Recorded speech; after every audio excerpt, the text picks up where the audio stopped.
Tengo que aprender a volar, entre tanta gente de pie. Cuidan de mis alas, unos gnomos de lata, que de noche nunca ríen. Este día empieza a crecer, voy a ver si puedo correr. Oigo la mañana silbándome en la espalda, o mirando las burbujas. Canción para los días de la vida. Luis Alberto Spinetta.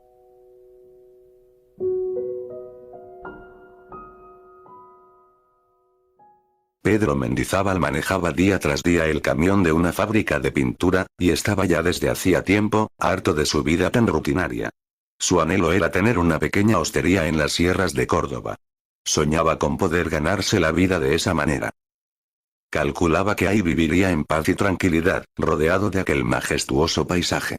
Recibiría a gente que quisiera ir a hospedarse a ese rincón encantado del mundo, en donde podrían encontrar algo de serenidad, para relajar un poco sus mentes de tanto bullicio de la capital. Pedro era un muchacho de unos 34 años, que a pesar de haber sido golpeado por distintas vicisitudes de la vida, no dejaba de creer en cosas que lo nutrían interiormente. Cosas, en las que él estaba convencido eran más que fundamentales en la vida. Cosas como sentir en vez de pensar, o sea, darle prioridad a lo que dicta el corazón, y no, lo que a veces nos sugiere de manera tramposa la mente. Cosas como estar bien seguro de nosotros mismos, el ser fiel a un ideal, y sobre todo, nunca bajar los brazos aunque arrecie la dificultad. Él confiaba. Creía que había que trazar el camino y no apartarse de su trayecto por nada del mundo. Había que perseguir los sueños a toda costa, había que tener una ilusión, una meta, una esperanza. Después de todo, siempre pensaba Pedro. ¿Qué es la vida sin esperanza? Por otra parte, también era consciente de que con su trabajo de chofer, jamás obtendría el dinero suficiente para poder comprar la hostería que tanto soñaba, y así cambiar definitivamente de vida. Tenía claro, que por más que intentara ahorrar todo lo que estuviera a su alcance, de esa manera nunca llegaría al monto necesario, ni siquiera como para dar un buen adelanto. Estaba ya casi perdiendo la confianza, pero todavía no se entregaba a renunciar del todo a su ilusión. Mientras manejaba, siempre se repetía para sí. Estoy seguro de que algo va a ocurrir en algún momento. No puedo creer que tenga que pasarme el resto de mi vida subido a este camión, haciendo siempre lo mismo. En esos viajes, era cuando Pedro más pensaba en la soñada hostería. Se la imaginaba situada estratégicamente en lo alto de un cerro, desde donde se pudiera ver a través de los grandes ventanales del salón comedor, el imponente paisaje, rodeado de orgullosas montañas que se erguían hasta tocar el cielo. Para que a su sueño no le faltara nada, Pedro también se imaginaba dentro de su propiedad, un arroyo de aguas cristalinas que bajaba por la pendiente susurrando manso entre las piedras. Para soñar, se decía cuando imaginaba ese lugar, vamos a hacerlo a lo grande. En uno de los tantos viajes, a Pedro le tocó ir a Córdoba con una carga de pintura, más precisamente a Capilla del Monte. De modo inesperado, fue ahí en donde se encontró con el sitio que tanto anhelaba, y para su asombro la posada de sus sueños, estaba construida en lo alto de un cerro. Situada frente al Pajarillo, camino a las grutas de Ongamira, el lugar en cuestión no parecía ser muy grande, y si a esta maravilla le hacía falta algo, también se le veía bajar del cerro, una vertiente de agua, que con el brillo del sol, simulaba ser una ondulante cinta de plata que serpenteaba sobre la montaña. Desde el camino por donde pasaba Pedro con el camión, vio ahí en lo alto a la hostería. Le pareció estar contemplando una casita de cuentos, y se juró que cuando terminara de hacer la entrega, vería cómo se las arreglaba para ir a visitar ese lugar. Al concluir con la descarga del camión, debía ir de regreso con sus custodios hasta el pueblo de Capilla del Monte a pasar la noche de descanso. Fue entonces, que a punto de emprender el viaje hacia el pueblo, le dijo a sus dos compañeros. Oigan muchachos, yo voy a parar esta vez en una hostería que tengo vista a medio camino del pueblo. No se preocupen por mí, mañana al amanecer estaré listo para regresar a tiempo a la empresa. Los hombres se miraron algo sorprendidos, pero al no tener el camión carga, no les molestó demasiado la idea de Pedro. Por otra parte, pensaron que sería su responsabilidad el cambio de planes, y esta decisión, les daba la oportunidad de divertirse un poco en Capilla, sin tener la presión de cuidar el transporte. Cuando los vehículos llegaron a un punto de la ruta en donde se veía un camino serpenteante de tierra que subía hasta lo alto del cerro donde se encontraba la hostería, se saludaron con un breve sonar de bocinas, que por lo absoluto del silencio en la inmensidad de las montañas, resonó, y expandiéndose, fue a morir quién sabe dónde, en la profundidad de aquella serena noche. Pedro desvió el camión, y avanzó más lentamente por el sendero que iba hacia la cima. Cuando había hecho más o menos la mitad de la escalada, comprobó que ese camino no estaba en condiciones para soportar el tránsito de un vehículo de porte tan pesado. Decidió entonces dejarlo parado en una especie de dársena natural que se abría a un costado de la subida. Detuvo el motor, y comprobó de inmediato que el silencio reinante en la zona era francamente aplastante. Contempló por su gran parabrisas lo que lo circundaba, y una vez repuesto de la ausencia absoluta de sonido, tomó sus pertenencias, se bajó, y comenzó a caminar. Al andar, sus pasos hacían ese característico chasquido sobre la tierra, y el canto tan particular de los grillos y ranas que se elevaba de los pastizales lindantes, lo animaron, pues ese sonido siempre lo hacía sentir muy bien. El rocío nocturno, soltaba de la vegetación cercana, un aroma silvestre que a Pedro, le recordó que para él, esa era la fragancia más exquisita del mundo, y el despejado cielo le permitía ver las distintas formaciones de estrellas, que en la ciudad, jamás podría distinguir. Subía relajado pero a paso firme la cuesta que lo llevaría hasta el sitio que había divisado desde la ruta. Daba vueltas de a ratos por el camino a izquierda y derecha, según el sendero se lo iba indicando. Cada vez más se introducía en el interior del cerro. Trepó unos metros más, y al darse la vuelta, comprobó que la vegetación y los árboles que se levantaban aquí y allá, ya no le permitían ver ni el camión ni el lugar por donde había comenzado la subida. Al cabo de un buen rato, empezó a meditar, que la distancia era mucho más larga de lo que había calculado desde que había abandonado el vehículo. Comenzó a tratar de divisar la cima para imaginar cuánto le faltaría subir, pero el intento fue en vano, pues no pudo observar dónde se encontraba la hostería. Lo que más le llamó la atención, fue que no se viera ningún resplandor de luces en la noche, que lógicamente, él consideraba debería ser emanado por la casa.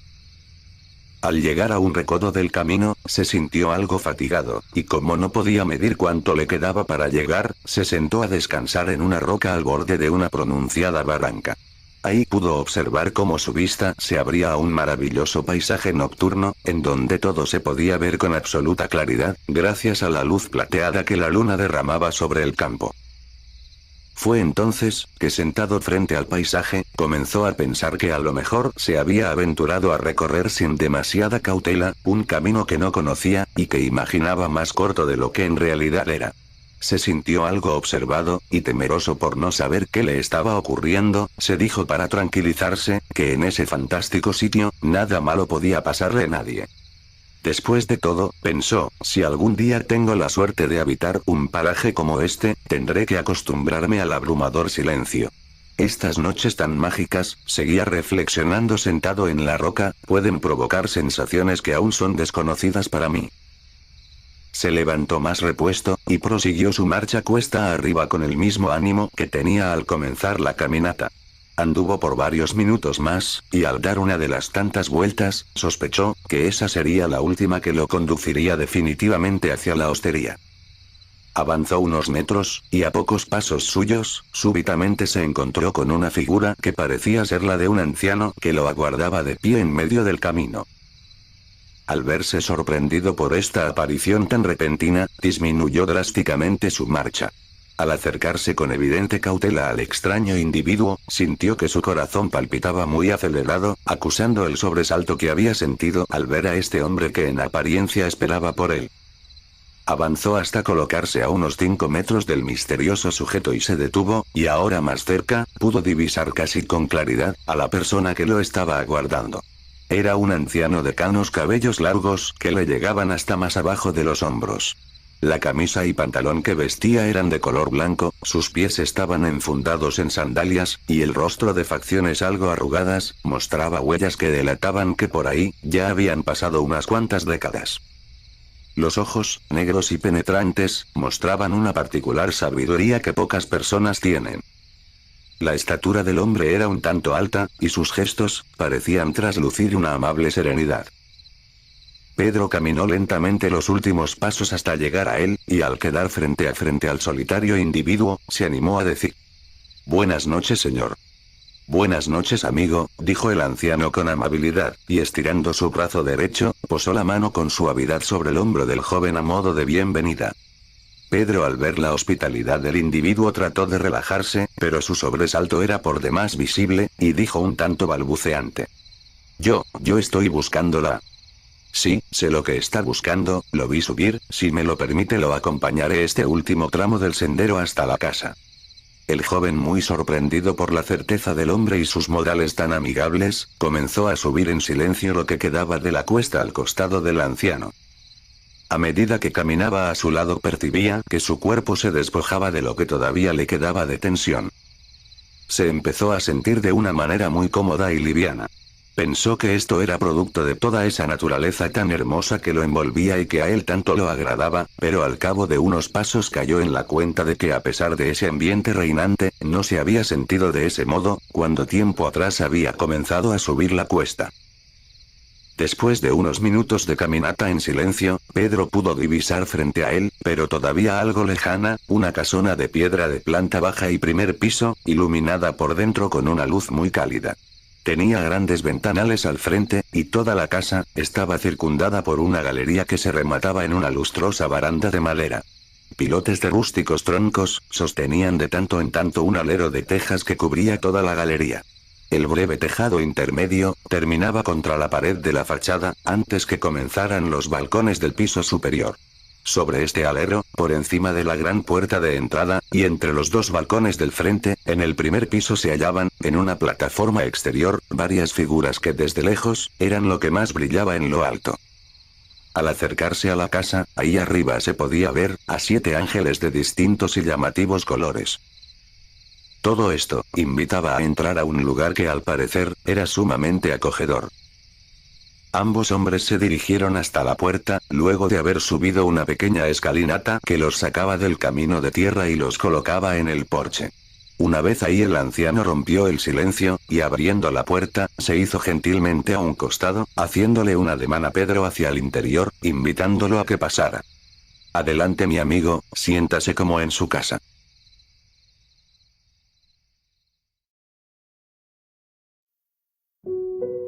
Él vino en tibias sueños al jadear, desde su boca de verdeado dulzor, y entre los libros de la buena memoria, se queda oyendo como un ciego frente al mar.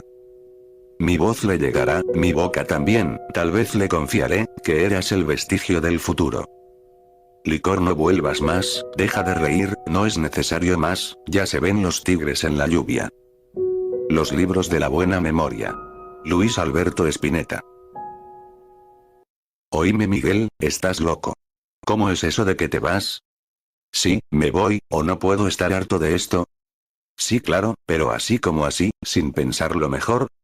¿Y quién dijo que no está lo suficientemente pensado?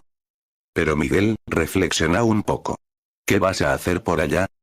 No sé, pero que me voy, Luis. Está bien, ¿y qué tenés planeado? Tengo que organizarlo todavía bastante. No quiero irme a cualquier lugar a tontas y a locas, pero esto ya no lo aguanto más. ¿Esto? ¿A qué te referís con esto? A esto de vivir siempre insatisfecho, siempre en disconformidad permanente. La verdad, ya me resulta intolerable. No te pido que me entiendas, pero ya tengo 30 años, y si no tomo esta decisión ahora, no la tomaré jamás. Y no quiero vivir toda la vida pensando que tuve las ganas y no me animé. Con el tiempo me sentiría un cobarde. A medida que uno crece y los años pasan, los cambios cada vez se hacen más difíciles. Por lo tanto, lo termino de organizar y me voy. ¿Y qué vas a hacer con el trabajo? ¿O pensás renunciar y listo? Porque me imagino que a donde vayas tendrás que vivir de algo, ¿verdad? ¿O también estoy equivocado en eso? No, claro que no, es lógico que tendré que buscar trabajo para vivir. Pero cuando uno ya está convencido de que las cosas han llegado a un punto donde tienen que cambiar, supongo que la suerte algo ayuda. Así que cuando encuentre el lugar, como dice el viejo proverbio, Dios proveerá. Sí, claro, Dios proveerá, total Dios no tiene nada que hacer en este mundo, más que andar socorriendo a un inconsciente que deja todo, y se va a la aventura porque no puede sentar cabeza. Luis, no es cuestión de sentar cabeza. Comprendo que no puedas entenderme porque mi decisión parece una locura. Sé que me querés mucho y que no me deseas ningún mal, por el contrario, temes por mí y mi resolución de dejar todo, pero esta vez no hay marcha atrás. En cuanto tenga las cosas más o menos listas, me voy. Bueno Miguel, no sé más que decirte, si te puedo ayudar en algo, ya sabes de sobra que podés contar conmigo para lo que sea. Claro que lo sé. Fuiste a lo largo de todos estos años un buen amigo desinteresado. Yo jamás podría olvidar semejante cosa. En esta Buenos Aires algo despiadada, siempre me sentí acompañado y socorrido por vos en algunos momentos difíciles de mi vida. Por eso sé que cuando pase el tiempo, verás que mi decisión no estaba equivocada, y después de todo si las cosas no salen tan bien como yo las imagino, siempre puedo volver por aquí. Sí, pero ¿y el trabajo? Sabes que en tu condición no es fácil conseguir un nuevo empleo. Me arriesgo Luis, me arriesgo. No quiero paralizarme por el miedo. Además, estuve pensando que en esta nueva experiencia, quizás reflote mi viejo trabajo de constructor de relojes de pared. ¿Te acordás? No estaban nada mal y tenían éxito. Los hacía con coloridas piedras de canteras del norte, y una vez colgados, la verdad, quedaban muy bonitos, ¿no? Después de todo, viví muchos años de ese trabajo, así que ¿por qué no intentarlo nuevamente en un lugar donde me sienta feliz? Sí, claro que me acuerdo, todavía conservo el que me regalaste para mi cumpleaños. Además, ya sé, no me digas nada, Dios proveerá, Dios proveerá. ¿No es cierto? Y de repente, las carcajadas de aquellos dos amigos se escucharon por toda la oficina del ministerio en donde ambos se empleaban. A la salida me vas a pagar un café, loco inconsciente, dijo Luis Andújar. ¿Cómo no, amigazo? Es lo mínimo que te mereces. Eso sí, el lugar lo elijo yo, porque cada vez que vamos a ese barcito de porquería que a vos te gusta, el café siempre llega frío. A eso de las 20:30 Miguel Monteagudo llegaba a su departamentito de Boedo, y mientras abría la puerta, sabía que del otro lado lo esperaba su fiel compañero. Hola Lama, ¿cómo estás? ¿Me extrañaste mucho? Una vez que entró al living y cerró la puerta tras de sí con un mecánico movimiento del talón, se arrodilló en el piso y abrazó a su perro que siempre lo esperaba de buen humor. El animal sabía que en un rato su dueño lo llevaría a dar un largo paseo por la plaza, y mostrando efusivamente su alegría, le propinaba algún que otro lengüetazo en la cara. Bueno, ya sé que me querés mucho Lama, dijo entre risas Miguel, pero no me babosees más, todos los días me haces lo mismo y ahora me tengo que ir derecho a lavar la cara. Miguel se incorporó, y una vez que atravesó la sala, pasó por un breve pasillito hasta que se introdujo en el baño. Desde ahí le seguía hablando a su ovejero belga, que con su pelaje largo y de color negro como la noche, lo hacía parecer mucho a sus indómitos ancestros, los lobos. Salió al rato, y su amigo lo esperaba sentado al lado de la puerta listo para el paseo. Ya vamos Lama, pero hoy vamos a hacer algunas compras, así que teneme algo de paciencia. El perro torció la cabeza mientras Miguel le hablaba, y dejó escapar un cortito gemido, como asintiendo a la propuesta de su amo. El joven se acercó, y le puso al perro el consabido arnés que, siempre que salían juntos, el animal llevaba puesto para poder guiar a Miguel por la calle.